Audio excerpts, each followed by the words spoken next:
Good morning class 10।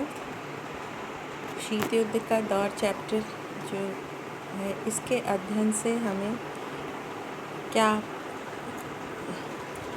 जानने को मिलेगा, क्या सीखने को मिलेगा, पहले ये समझ लेते हैं। जैसा यहाँ आपके पहले पेज पे ही लिखा है, इस अध्याय से यह स्पष्ट होगा कि किस तरह दो महाशक्तियों संयुक्त राज्य अमेरिका और सोवियत संघ का वर्चस्व शीत युद्ध के केंद्र में था। मतलब शीत युद्ध दो महाशक्तियों अमेरिका और सोवियत संघ, इनके बीच की वर्चस्व मतलब दबदबे की कि हम बड़े कि तुम बड़े, इस चीज़ का संघर्ष था। तो पहली चीज़, शीत युद्ध दो गुटों, दो ग्रुप, अमेरिका और सोवियत संघ, ये दो महाशक्तियाँ। महाशक्ति का मतलब होता है जिनकी तुलना में अन्य कोई शक्ति नहीं है, ये सबसे ज़्यादा शक्तिशाली है। तो इनकी लड़ाई थी, इनका तनाव था, संघर्ष था एक दूसरे को हरा के सबसे बड़ा बनने का।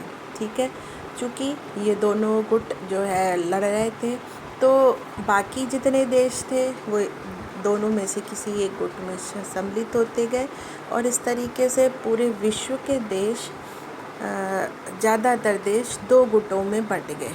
एक गुट जो अमेरिका के साथ था, एक गुट जो सोवियत संघ के साथ था। जैसे आप अपने क्लास में या और जगह समझ लीजिए कि दो बड़े शक्तिशाली लोग हों, फिर वो अपने चारों तरफ एक ग्रुप बना लेते हैं कि तुम हमारे ग्रुप में, हमारे ग्रुप में, फिर उनमें एक लड़ाई होती है।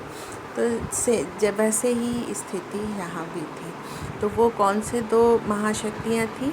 संयुक्त राज्य अमेरिका, हम उसे शॉर्ट में अमेरिका भी बोलते हैं, और सोवियत संघ, USSR इसका इंग्लिश में। ठीक, अब जब दोनों विश्व दो गुटों में बट गया और उनके बीच एक तनाव, एक संघर्ष का माहौल हो गया, तो उसी बीच भारत जैसे कुछ देश थे जो इस गुट में शामिल होने को तैयार नहीं थे। उन्होंने कहा भाई हम गुटबाजी नहीं करेंगे, हमें अलग रहना है, हम अपने हिसाब से, अपने इंटरेस्ट के हिसाब से काम करेंगे। ऐसे तब क्या, किस चीज़ का उदय हुआ? गुट निरपेक्षता का, नॉन अलाइनमेंट का, कि हम दोनों गुटों में से किसी में नहीं शामिल होंगे। भारत इन्हीं देशों में था। फिर गुट निरपेक्ष देशों ने ऐसे मुद्दों को उठाया जैसे निशस्त्रीकरण है, नई अंतर्राष्ट्रीय आर्थिक व्यवस्था। उन्होंने ऐसे मुद्दों को उठाया कि विश्व के देशों को इस प्रकार कार्य करना चाहिए कि सारे देशों का भला हो सके, उसे गुटबाजी में नहीं फैलना चाहिए। तो इन्हीं चीज़ों को आप इस चैप्टर के दौरान पढ़ेंगे। यहाँ पर आप जब किताब खोलेंगे तो ये चीज़ पेज नंबर 3 पर शीत युद्ध क्या है जब पढ़ेंगे तो लिखेंगे, यहाँ पे लाइन आती है, दूसरे विश्व युद्ध का अंत समकालीन विश्व राजनीति का महत्वपूर्ण पड़ाव है। पड़ाव मतलब एक टाइम स्पेस, एक इंसिडेंट। क्या है? देखिए, अभी तक हम शीत युद्ध पढ़ रहे थे। शीत युद्ध के पहले यहाँ पर क्या आपको दिखाई दे रहा है? दूसरा विश्व युद्ध, सेकेंड वर्ल्ड वॉर। इतिहास में आप लोग इसे पढ़ चुके होंगे। अभी तक दो विश्व युद्ध हुए हैं, एक फर्स्ट वर्ल्ड वॉर और एक सेकेंड वर्ल्ड वॉर। तो ये जो दूसरा विश्व युद्ध है, ये जहाँ पर ख़त्म हुआ वहीं से शीत युद्ध, कोल्ड वॉर शुरू हो गई। ठीक है, तो यहाँ पर फिर आपको द्वितीय विश्व युद्ध के बारे में थोड़ा सा जानकारी दी गई है कि ये मित्र राष्ट्रों और धुरी राष्ट्रों के बीच में था। मित्र राष्ट्रों में कौन से देश थे, धुरी राष्ट्रों में कौन से देश थे। ये विश्व जो है, विश्व के ज़्यादातर देश जो है द्वितीय विश्व युद्ध में किसी न किसी गुट की तरफ से शामिल थे। द्वितीय विश्व युद्ध का अंत अगस्त 1945 में घोषित रूप से हुआ, जब अमेरिका ने, जो मित्र राष्ट्र में था, उसने धुरी राष्ट्र के देश जापान पर, उसके जापान के 2 शहरों हिरोशिमा और नागासाकी पर परमाणु बम से हमला कर दिया और उसकी उतना विनाश हुआ उन परमाणु बमों से कि जापान ने तुरंत सरेंडर कर दिया और द्वितीय विश्व युद्ध खत्म हो गया। आप लोगों के जानने के लिए कि कुछ बच्चे जैसे पिछले साल पढ़ाया द्वितीय विश्व युद्ध और शीत युद्ध में थोड़े कंफ्यूज हो जाते हैं, भ्रम में आ जाते हैं, तो उसे अलग से पॉइंट वाइज समझ लेते हैं। ये यहाँ पर बिंदुवार ये लिख दिया है कि द्वितीय विश्व युद्ध और शीत युद्ध में क्या अंतर है। ये सारा अंतर, ये पॉइंट्स जो लिख के भेजे जा रहे हैं, इन्हें आप सब अपनी कॉपी पे नोट करेंगे और इसको याद करेंगे। ठीक है बच्चों। यहाँ पर लिखा है द्वितीय विश्व युद्ध और शीत युद्ध में अंतर। पहला, दूसरा, तीसरा, चौथा, पांचवा और एक छठा। पहला अंतर क्या है द्वितीय विश्व युद्ध और शीत युद्ध में? समय। द्वितीय विश्व युद्ध का समय 1939 से 1945 और शीत युद्ध का समय 1945 से 1990, 1945। मतलब जहाँ से द्वितीय विश्व युद्ध ख़त्म हो रहा है वहीं से शीत युद्ध शुरू हो रहा है। तो द्वितीय विश्व युद्ध पहले हुआ है और शीत युद्ध उसके बाद की घटना है। पहला अंतर तो ये हो गया। दूसरा, द्वितीय विश्व युद्ध में जो गुट जिनके बीच युद्ध हुआ उनको क्या कहा गया? मित्र राष्ट्र और धुरी राष्ट्र, allied powers and axis power. ठीक। शीत युद्ध में जिन गुटों के बीच युद्ध हुआ वो पूंजीवादी गुट या साम्यवादी गुट या संयुक्त राज्य अमेरिका और सोवियत संघ, इन दो ग्रुपों के बीच हुआ। तो गुटों का अंतर हो गया। तीसरी चीज़, द्वितीय विश्व युद्ध का कारण क्या था? जो धुरी राष्ट्र थे, धुरी राष्ट्र जर्मनी, जापान और इटली। धुरी राष्ट्रों के विस्तारवादी नीति, उन धुरी राष्ट्रों के द्वारा जो अपने दूसरे देशों पर आक्रमण करके उन देशों को अपने देश में मिलाया जा रहा था, तो इस जो विस्तार करने की नीति थी, इसके कारण इनको रोकने के लिए द्वितीय विश्व युद्ध हुआ मोटा मोटा। शीत युद्ध का कारण क्या था? शीत युद्ध का कारण इससे अलग था। शीत युद्ध का कारण था अमेरिका और सोवियत संघ, जो दो महाशक्तिशाली देश थे, उनके बीच अविश्वास था, उनके बीच कंपटीशन था, प्रतिद्वंदिता थी और इसके कारण तनाव था। दोनों ही देश, अमेरिका और सोवियत संघ, इसको हम आगे विस्तार से पढ़ेंगे। अमेरिका और सोवियत संघ की जो व्यवस्थाएं हैं, सिस्टम है वहाँ का, पॉलिटिकल सिस्टम, इकोनॉमिक सिस्टम, वो आर्थिक और राजनीतिक व्यवस्था वो एक दूसरे के अपोजिट थी, विपरीत थी। तो इस कारण वो लोग एक दूसरे की व्यवस्था को पसंद नहीं करते थे।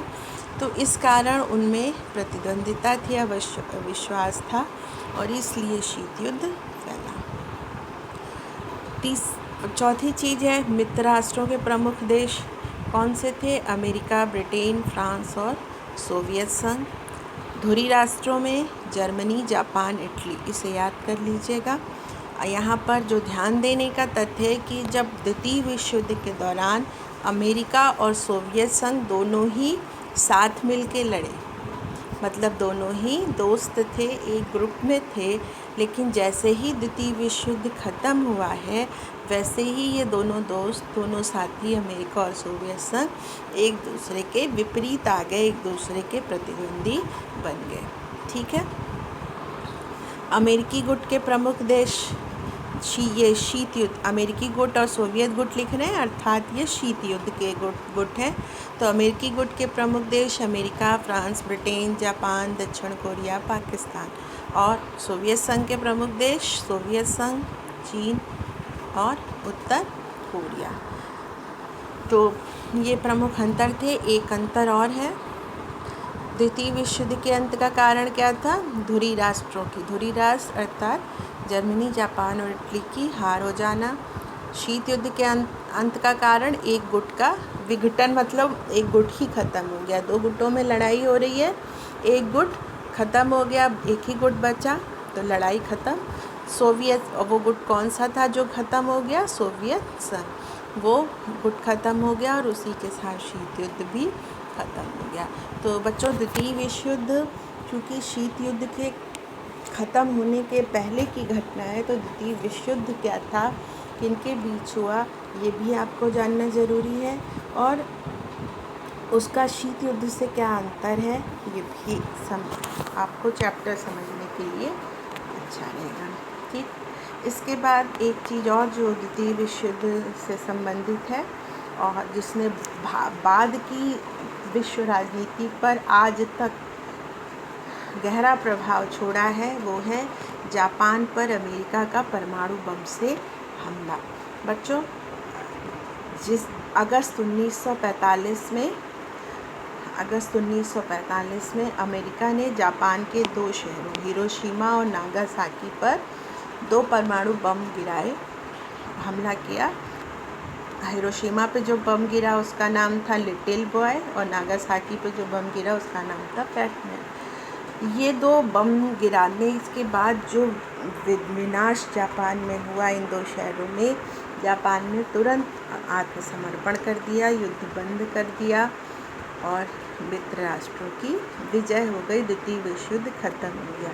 तो ये तो उसका तात्कालिक प्रभाव था कि युद्ध खत्म हो गया, लेकिन जो परमाणु हमला हुआ और इन परमाणु बमों ने विनाश की जो क्षमता दिखाई, उसने सारे विश्व को एक चिंता में डाल दिया कि अगर अगला वर्ल्ड वॉर या अगला युद्ध हुआ विश्व युद्ध जैसा, और उसमें अगर देशों ने परमाणु अस्त्रों का प्रयोग किया तो ये पूरी पृथ्वी के विनाश की संभावना है, क्योंकि परमाणु बम साधारण बमों से कई गुना ज़्यादा विनाश की क्षमता रखते हैं। तो इसलिए सारी विश्व के जितने देश हैं उन सब की सोच इस बात पे हो गई कि ऐसा प्रयास किया जाए कि अब कोई वर्ल्ड वॉर, कोई विश्व युद्ध ना होने पाए। तो यही एक जो परमाणु पीठिका है कि युद्ध को रोका जाए, युद्ध ना होने पाए या युद्ध हो तो बहुत ज़्यादा फैलने न पाए, यही पीठिका शीत युद्ध और उसके बाद समकालीन राजनीति को प्रभावित करती है, जिसके बारे में हम आगे विस्तार से जानेंगे। ये आप लोगों को भेजा जा रहा है, इसे कॉपी पे नोट करेंगे और याद करेंगे।